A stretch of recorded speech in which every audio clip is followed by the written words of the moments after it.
Hi folks, it's Elaine from Papercraft Button coming to you on a Sunday morning following my craft day with Crafty Hallet yesterday, hence I was MIA, but I did let people know on Facebook. Anyway, this week we are all, let me move those two. First of all, we're going to be making this. I'm calling this a clutch bag because it is a clutch bag. So can you imagine you could actually take that if you're going out somewhere to match your outfit. If you haven't got a bag, you can make one. It will hold your keys and your lippy. Anyway, so I know I've done similar things to this before, but I was going to say the science behind this one, but it's not really. There's nothing worse than even a gift bag when you're giving it to somebody and you're trying to put your contents in and this keeps happening.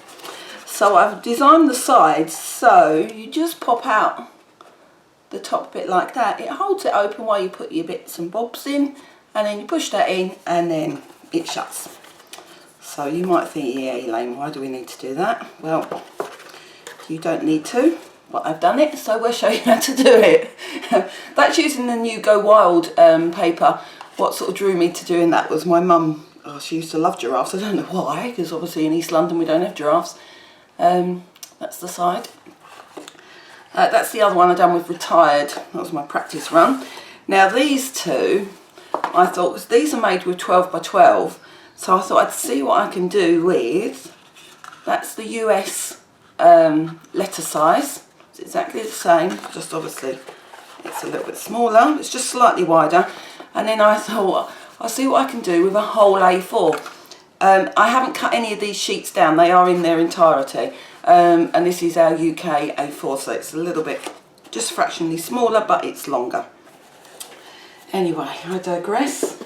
Let's move those to one side. Get my scissors. We're going to use Cucumber Crush today, because I have warned you it's one of my new favourites. So here we go. We are going to be using the diagonal score plate as well. But if you haven't got the diagonal score plate, it's fine. The score lines you can do with a ruler. Okay, but I have the score plate, so obviously I'm going to use it. Alright, so 12 by 12. On the first side, we're going to score at 3 and 9.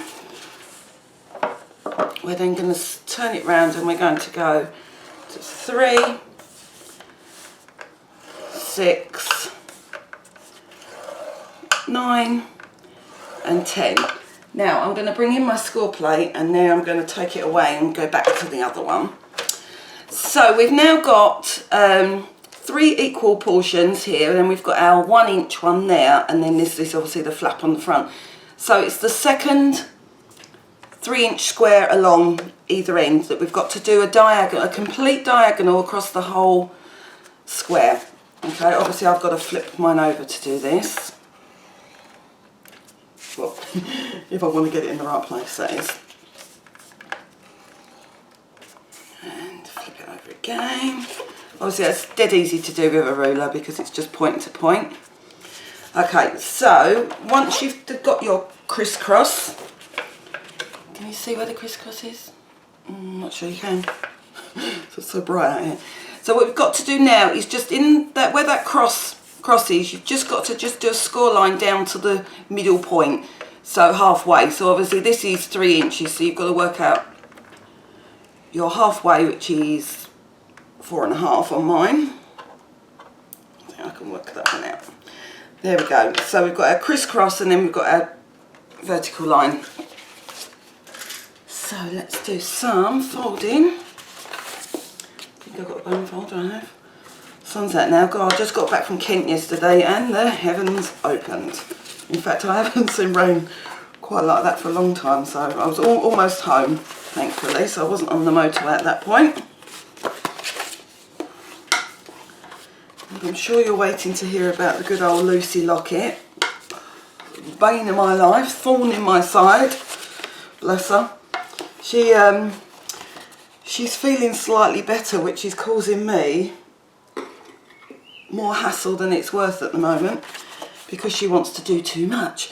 Okay, so we're going to do some cutting, but we're not removing anything. Okay, so let's start with this then first of all. So we've got our crisscross there and there.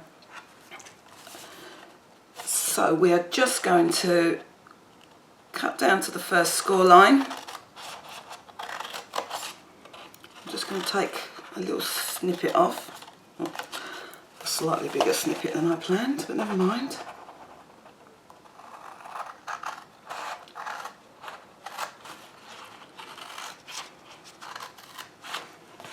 Okay, now on the other side, so I'm flipping that completely round. So now we've got our flap that will be our front, and then our 1 inch.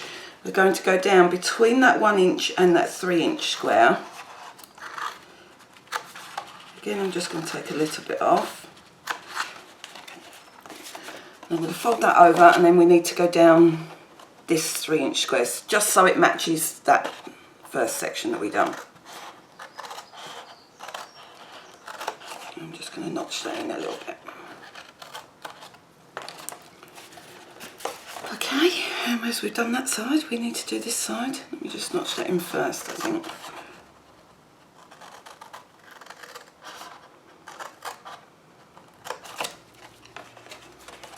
Alright, I need to flip this over.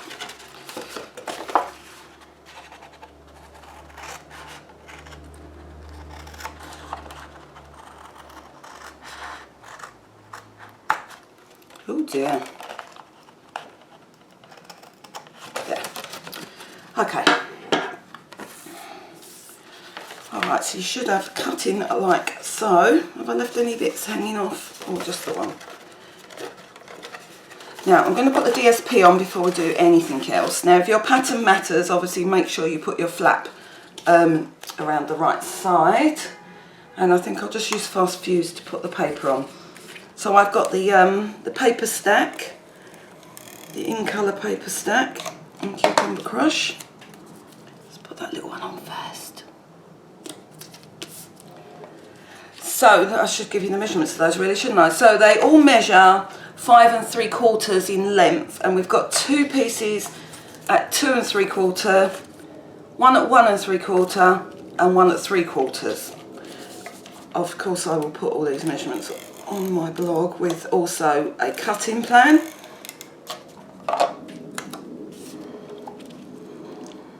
If you want to put a belly band on yours, then I haven't done the measurements for a belly band. I've done the measurements for a strap.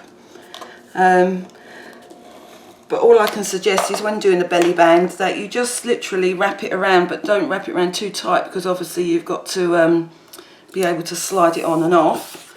But that is by far the best way of doing the measurements for a belly band, because every single thing you make will vary slightly if you're using a belly band. Okay, so obviously we haven't put DSP on the bottom. Okay.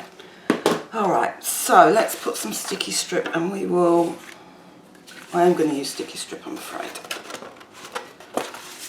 Because the fast fuse, with all the best will in the world, still I've decided it still dries out and unsticks like snail, but it just takes a little bit longer, so I'm going to still use sticky strip, because I have the monopoly on the stuff. I've got so much in my stash.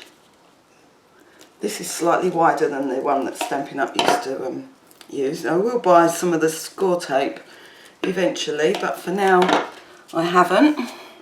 Okay, so they're for our 4 tabs. Now, this section that we haven't cut out, we're going to stick that down, and it meets exactly in the middle there. And what that will do is to give a little bit of strength to the front of your bag. If you want to cut it off, cut it off. Obviously, I'm not dictating what you do, just suggesting what you do. Now, I'll put sticky strip there, but I would just put fast fuse on this section.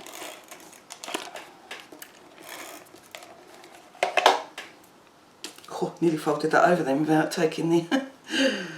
Oh dear, it's going to be a long day today.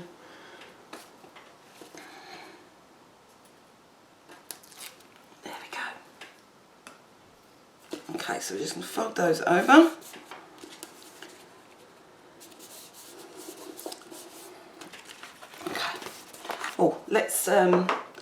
let's let's move this to one side for a moment. Let me just bring in the strap, because I need you to put the strap on before you put your whole box together, because we're going to put a brad to close the strap, but we need the tabs to stick back on the bag, if that makes sense, to hide the back of the brad. So I've got a piece here that measures 1 inch by 7, and I'm going to score it just 3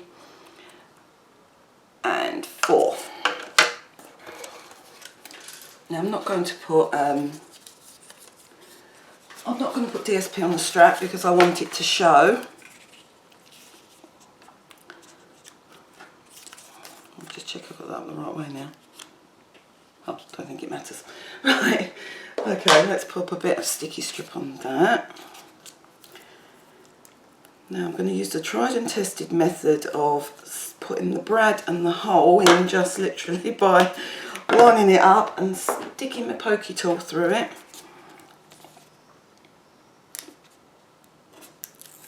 Because again, a bit like the belly band, this will, yeah, it will vary. So I'm just going to pop that in the middle of that, currently the back section.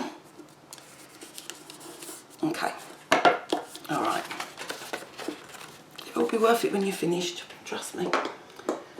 Okay, so I'm going to just pop a hole. I've got the 1/4 inch hole. I'm just going to pop that in the end of my strap. Where shall I do it? Just do it there. Okay, so I'm going to pop, as I said, I'm going to put the back tabs on first. Oh God, sorry, I've got to move my scissors out of the way. So we managed a whole crafty day yesterday. I don't think we didn't lose anything, any of us. Any odd rogue stamps or anything, so I would say that was a good day all round. Although the poor people on my table, I wouldn't have let them, but never mind. Oh dear. Okay, so we're just going to stick those. There. Now that nicely meets in the middle there, so it is all nice and tidy inside. So let me just manipulate these creases, which I should have done before I folded really, but as it's creased properly it will slot into place, she says. Alright, so all I'm going to do now is, I haven't undone that sticky strip, I'm just going to bring that up as if I was closing it, just to see where I want. Now I would suggest that you use a pen at this point, but me being stupid, I haven't brought a pen out with me, so I'm literally going to poke with a hole with my pokey tool. Okay, there we go. So I've got a candy dot brad. You can use any brad you like as long as it fits through the hole that you've made. And boy, if you put this in now, try and leave it sticking out a little bit. The way to do that is to open it up whilst holding the other side, and it can't get pushed through. But if you do this now, then your tabs inside that close your box will in fact hide the backing, so nobody can catch their fingers. Oh dear, oh dear. I'm trying to get the back off now. Health and safety and all that, you know.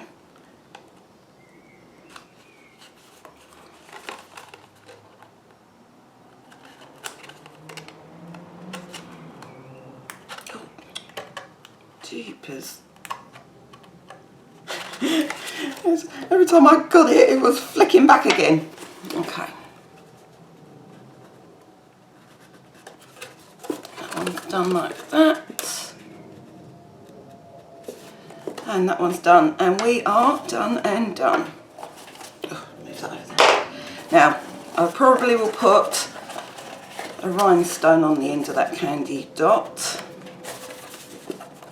That yeah, it is a candy dot brad, isn't it? But for now, I will leave you like that. Save you sticking with me any longer. I will put the sizes of the, obviously the 12 by 12 on the blog. I will put the sizes for the A4 and, let me bring them back, the US size. Okay, lots of love. Bye for now.